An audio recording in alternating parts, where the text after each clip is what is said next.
하나님의 사랑으로 저희들이 오늘도 한 주간의 첫날을 펼치고 이 한 주간도 어떻게 살아야 할지 모르는 한치 앞을 모르는 종들이지만은 주님과 함께 걸으면 능히 이 산도 넘고 이 강도 넘을 수 있을 줄 믿어서 오늘도 믿음으로 주 앞에 나왔습니다. 연약함을 아시는 주님, 우리의 부족을 아시는 주님, 우리의 한계를 아시는 주여, 우리와 함께 하셔서 우리의 모든 연약함을 아시는 주님께서 우리 붙잡아 주시면 오늘도 주의 뜻을 이룰 수 있을 줄 믿습니다. 우리의 환경도 붙잡아 주시고 우리의 마음도 붙잡아 주시옵소서. 예수 그리스도의 이름으로 감사하며 기도드렸습니다. 아멘.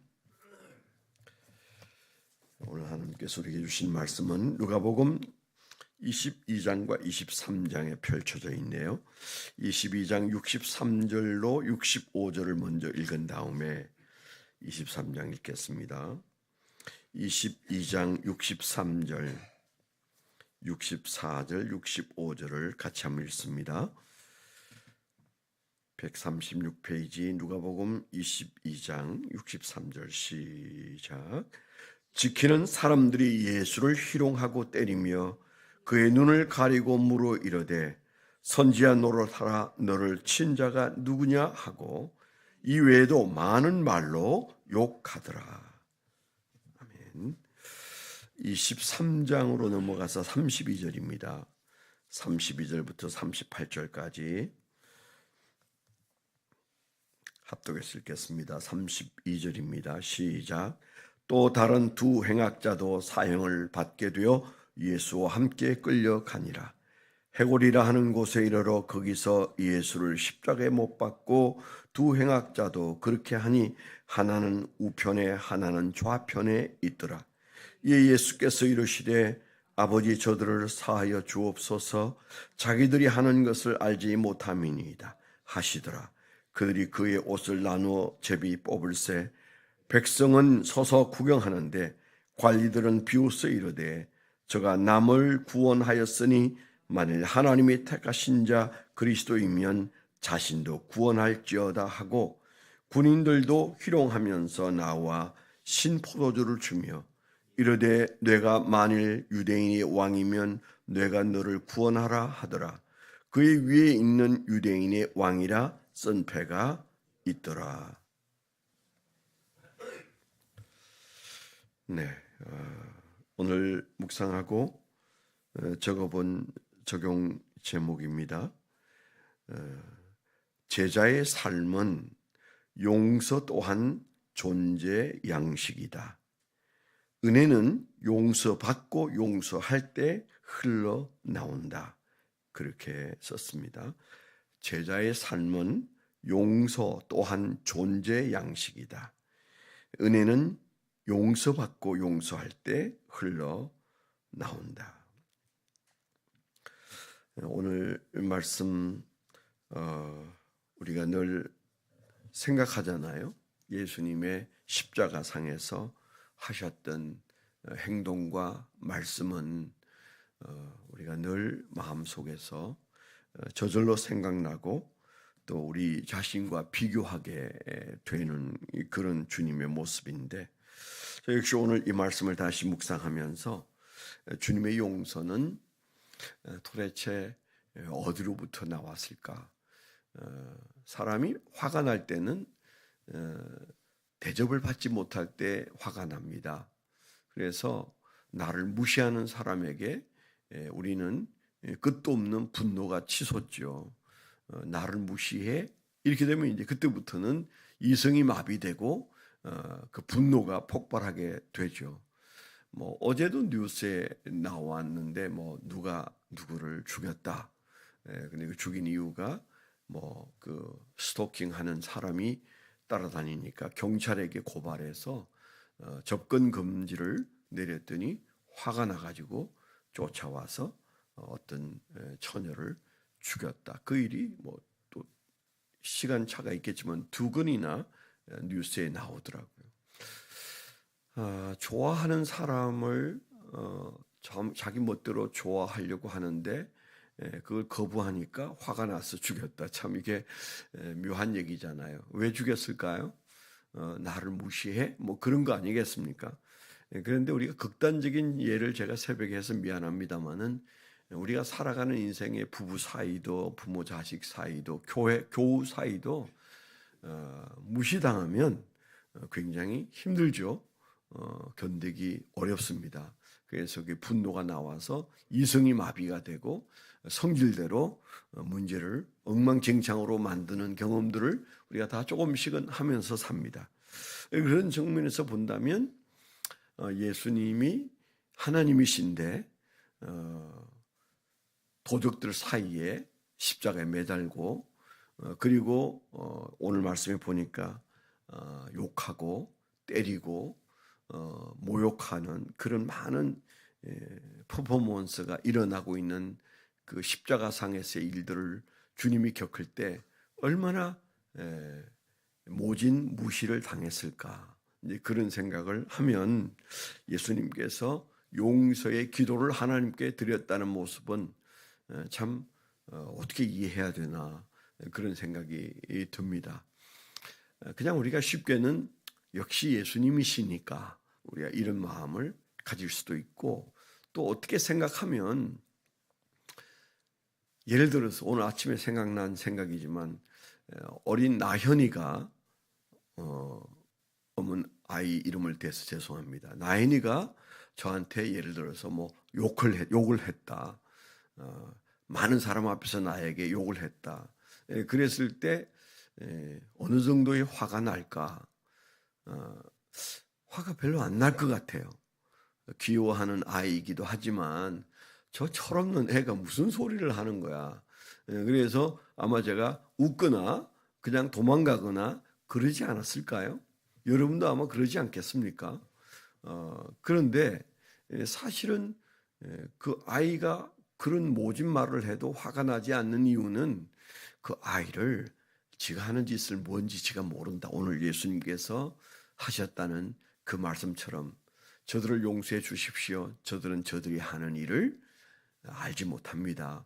그렇게 말씀하셨던 말씀이 그런 뜻인가? 이제 그렇게 생각을 하면 또 조금은 이해가 될 것 같기는 합니다. 문제는 이제 항상 우리가 적용점인데요. 그러면 나는 용서하고 살아가고 있는가? 나는 용서를 그렇게라도 하는가? 어떤 사람이 내게 화나게 했을 때, 나에게 잘못을 했을 때, 저 사람은 잘 몰라서 그래.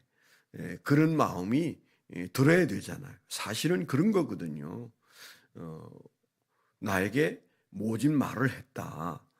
그랬을 때 그것은 그 사람이 앞뒤를 다 재보고 또 하나님 앞에 섰을 때 어떻게 그 문제를 해결할 것인지까지 다 안다면 그렇게 했겠습니까?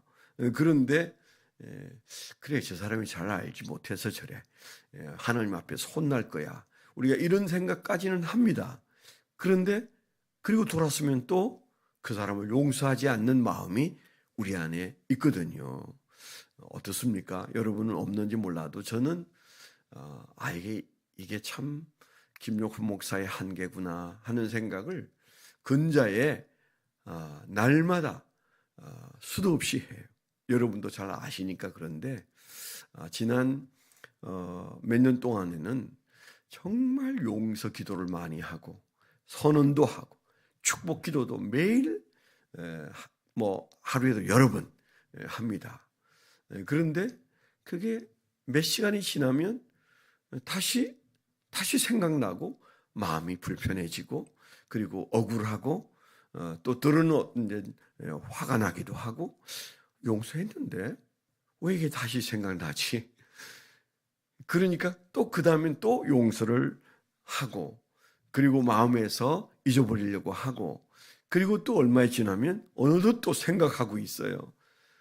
그 말 한마디 한마디나 행동 하나하나가 다 떠오르고 또 생각나요. 이게 어쩔 수 없는 인간이구나. 이제 그런 것들을 저는 많이 경험하고 켈러 목사님의 용수란 책을 2년 전에 사서 제가 열심히 읽고 줄도 치고 그것을 인용하기도 하고 돌아가셨습니다마는 2년 전에 돌아가셨나요? 그분의 그 책에서는 매우 철학적으로 용서의 문제를 많이 잘 다루었는데 저하고 비슷한 연배의 목사님이세요. 한 두어 살 차이가 나려나? 그런데 꽤나 그 용서에 대해서 설득력 있게 얘기를 잘하고 있습니다. 그래서 제가 옛날 유튜브로 하는 특세할 때도 그 용서를 다루기도 하고 그분의 책을 인용하기도 하고 지금도 한 번씩 그분의 그 글이 생각나기도 하고 그러는데 분명히 용서했는데 그런데 어떤 때는 수분이 지나지 않아서 다시 그 생각에 붙잡히는 나를 보면서 아이고 이 인간아 어쩔 수 없는 인간이구나 그런 생각을 많이 해요. 그런데 오늘 이 말씀을 적용하면서 제 한계를 여러분들에게 말씀을 드려서 미안하지만 그러나 솔직은 해야 되니까요. 사람이 결국 거듭하여 용서를 선언하고 기도하고 축복하는 길밖에 없다. 다시 일어나는 생각은 그건 없어질 때까지 내가 어찌할 수 없구나. 하나님의 은혜로 사라지는 날이 언제 올는지 몰라도 내 마음속에 다시 원망이 일어날 때마다 그때마다 용서해야지. 내 안에서 온전한 용서가 일어나지 않았기 때문에 생각날 수 있는데 그건 내 자신의 한계다. 그러면 나는 어떻게 살아야 되나? 나는 용서했는데 다시 생각나면 다시 용서하고 다시 기도하고 다시 축복하고 그렇게 사는 길밖에 없다. 이제 이런 생각을 오늘 아침에 다시 하기는 했습니다. 우리가 예수님의 제자지만 예수님처럼 해보려고 하지만 예수님은 아닌 것은 사실인 것 같습니다. 이 나이에 저 같은 사람도 이런 말을 하는 것을 좀 부끄럽게 생각은 합니다. 목사님은 좀 목사님다워야지요. 여러분 그런 마음이 드시죠? 나는 이렇게 살아도 목사님은 그렇게 살면 안 되죠. 이제 이런 마음들을 여러분들이 아마 가지지 않겠습니까? 목사님이 좀 목사님다웠기를 바라면서 목사님 바라보고 신앙생활 하는데 목사님도 나하고 똑같으면 도대체 누굴 바라보고 예수 믿겠습니까? 혹 만에 하나 그런 생각을 하는 분들이 있을지도 모른다. 그런 생각이 들 때는 미안해요. 그런데 그게 제 한계구나 하는 생각은 하는데 그러나 오늘 아침에 예수님 같을 수는 없다. 예수의 제자임에 틀림없지만 예수님처럼 할 수는 없다. 그러나 할 수 없으니까 나는 내 멋대로 살아야 되겠다. 되는 대로 살아야 되겠다. 그건 아니라는 건 확실하잖아요.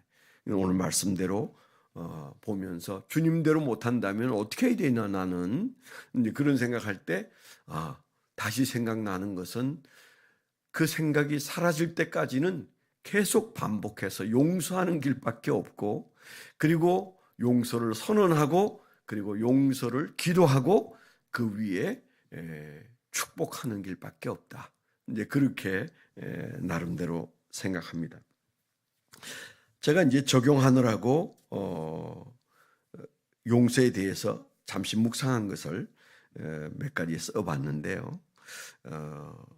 예수님은 그렇게 하셨는데 그래서 예수님의 그 마음속에 진노가 아닌 용서를 기도하시고 하나님도 용서를 하셨잖아요. 그 자리에서 예수님이 마음속에 참아도 여기까지는 안 된다 그랬으면 아마 그날 그 십자가 밑에서 침뱉고 욕하던 모든 인간들은 다 제가 됐을 거예요. 만일에 그 예수님의 십자가 자리에 제가 있었다면 기도하다가 다시 분노가 일어나면 예수님의 분노가 능력으로 나타나면 그 앞에 있는 인간들은 다 제가 될 수밖에 없죠. 그 능력 앞에 살아남을 인간이 없는데 예수님은 그렇게 하지 않으셨고 그런 예수님의 기도를 들으신 하나님도 아들이 죽어가는 모습 앞에 주님도 하나님도 참으셨던 모습을 보면서 과연 우리는 이걸 어떻게 적용할 수 있겠는가 그런 생각을 하면서 몇 자 적어봤는데 첫째는 그래도 예수님처럼 이렇게 적었습니다. 그래도 예수님처럼 하려고는 해야 돼. 그래도 예수님처럼. 안 되는 건 사실이지만 그래도 예수님처럼 해야 된다. 이렇게 적어놨고요. 그 다음에 두 번째는 예수님 흉내는 내야 되겠다 해서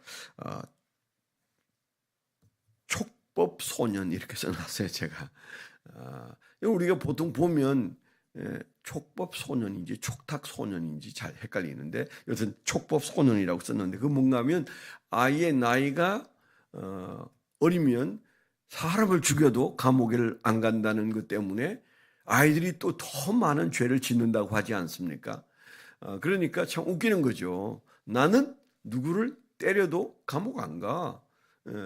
우리 법이 나는 하는 짓이 나라가 정한 법에서는 죄가 아니래. 뭐 이렇게 생각하는 더 못된 짓을 하는 아이들이 있다는 얘기를 종종 듣습니다. 어떻든 알지 못하는 행동이라고 예수님이 치부하셨잖아요. 저들이 하는 것을 저들은 알지 못한다. 사실은 맞는 얘기거든요. 그들이 예수님이 누군지 알고 그들의 행위가 어떤 행위인지 알고 그 다음에 일어날 심판대 앞에서의 그들의 운명이 어떨지 알면 어떻게 그렇게 할 수 있겠습니까? 그래서 사실 이 말씀도 마음에 새겨야 되겠다.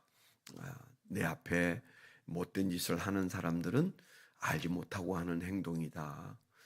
그런 마음을 가져야 된다. 그 다음에 이제 제가 마음속에 품은 세 번째는요. 나는 용서받은 자니까 용서하려고 해야 된다. 용서받은 자가 용서해야 된다라는 말씀은 예수님이 정말 많이 말씀하셨어요. 가장 입이 딱 벌어지는 게 100데나리온 빚진 자를 끌고 경찰서에 갔던 1만 달란트 빚진 자에 대한 예수님의 얘기는 바로 우리의 정곡을 찌르는 거잖아요. 1만 달란트는 뭐 약간 조금씩 다르지만 어떤 분들은 금 20kg다. 어떤 분은 아니다. 금 40kg다. 그리고 그 1달란트는 6,000데나리온이다. 뭐 이렇게 얘기해서 1달란트가 금 1달란트가 사람이 6천이니까 16년 일한 것을 1달란트라고 볼 수 있다. 그렇다면 그게 1만 달란트는 어떻게 되는 거예요? 그 계산이 안 되는 거잖아요. 16년에 1만 배입니다. 그러니까 너는 하나님께 계산이 불가능한 용서를 받았는데 너 앞에 있는 사람에 대해서 그렇게 쪼잔하게 굴면 되겠냐? 이게 예수님의 말씀이잖아요. 그 말씀 앞에서 항상 부끄럽긴 해요. 너는 계산이 불가능한 용서를 받았는데 마음이 그렇게 좁아서 되겠니? 이런 마음이 이 말씀을 생각하면 들잖아요. 저도 자주 생각나거든요. 그래서 이 용서받은 자의 용서. 근데 사실 제가 오늘 아침에 마음속에 품은 네 번째는요. 내가 살려면 용서해야 된다. 이제 이런 생각을 마지막으로 적었어요. 네 번째는 내가 살려면 용서해야 돼. 하나님 앞에 사는 것도 마음 꺼리지 않고 사는 것도 내 앞에 주어져 있는 일을 하려고 해도 뭘 생각해도 용서 없이는 제대로 될 것 같지가 않다는 생각이 아침에 많이 들더라고요. 내가 살려면 용서해야지. 유치한 말이지만 제게 딱 맞는 말이다. 그런 생각이 듭니다. 여러분도 이 숙제 풀어야 자유롭습니다. 제가 안 되는 거 보면 여러분도 잘 안 될 거예요. 또 금방진 말해서 미안한데 안 쉽습니다. 제가 그래도 누구 안 미워하면서 평생을 살았거든요. 척지지 않는다. 내 앞에 있는 누구하고도 척지지 않는다. 누구든 나는 내 앞에 있는 사람을 사랑하리라. 그런 마음을 가지고 수십 년을 살아왔는데 그런데 최근에는 그게 잘 안 되네. 그게 정도의 차이구나.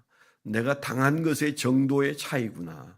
지금까지 내게 그렇게 몹쓸짓을 한 사람이 없었었는데 이게 크기에 따라서 내가 반응하는 사이즈도 다르구나. 그래서 납작해졌어요, 제 마음이. 오늘 특별히 새벽에는 더욱 마음이 납작해져서 참 목을 내밀고 나는 이런 사람이야, 그렇게 말할 수 있는 사람이 못 된다. 지금까지 그럭저럭 잘 살아와서도 그건 그만큼 나에게 고통을 덜 주는 것 때문에 견뎌왔다면 할 말은 없다, 이런 생각이 듭니다. 여러분 어떠세요? 여러분도 마찬가지일 겁니다. 그래서 오늘 제가 나름대로 새벽에 잠시 한 20분 정도 적어본 내용들을 나누었는데 여러분 나름대로 찾으세요. 그래서 어떻든 살아야 되잖아요. 어떻든 우리가 주님 앞에서 은혜로 살아야 되지 않겠어요? 용서 없이는 안 사라집니다. 그래서 용서를 받으려고 마음먹을 필요가 없어요. 그 사람이 용서를 구하면 내가 용서해 줄 텐데 소용없는 얘기입니다. 그하고 아무 상관없어요. 내가 살려면 나는 용서해야 돼. 이 말씀 붙들고 살게 되기를 축원합니다. 저도 그렇게 살 수 있도록 저를 위해서도 기도해 주시기를 부탁드립니다. 기도 제목, 수험생 5명을 위해서 여러분 기도해 주세요. 김서영, 김태연, 송현우, 정유찬, 최윤성, 이 5명의 자녀들이 우리 미사체플의 자녀들입니다. 그들이 14일 날 치는 시험을 잘 감당하고 믿음이 깊어질 수 있는 기회가 되도록 기도해 주시기 바랍니다. 하나님 아버지 감사합니다. 오늘 새벽에 종은 말씀을 나누면서 종이 한계로 여기는 여러 부끄러운 것들을 나누었습니다. 주님, 우리의 한계고 종의 한계나 그러나 주님의 분명한 십자가상에서 항해하신 모습을 우리는 사랑하고 기뻐하고 즐거워하고 따르고자 합니다. 주님의 마음으로 세상을 보게 하시고 주여 원수 지지 않고 사는 삶을 살다가 주님 앞에 기쁘게 갈 수 있도록 우리 안에 은혜가 넘칠 수 있도록 우리 마음을 평안케 하시고 용서의 마음을 주님 허락해 주시옵소서. 이제는 우리 주 예수 그리스도의 은혜와 아버지 하나님의 극진하신 사랑과 성령님의 내주 동행하시며 감화 감동하심이 하나님을 사랑하는 거룩한 백성들의 생애 위에 지금부터 영원토록 함께해 주시옵기만을 간절히 축원하옵나이다.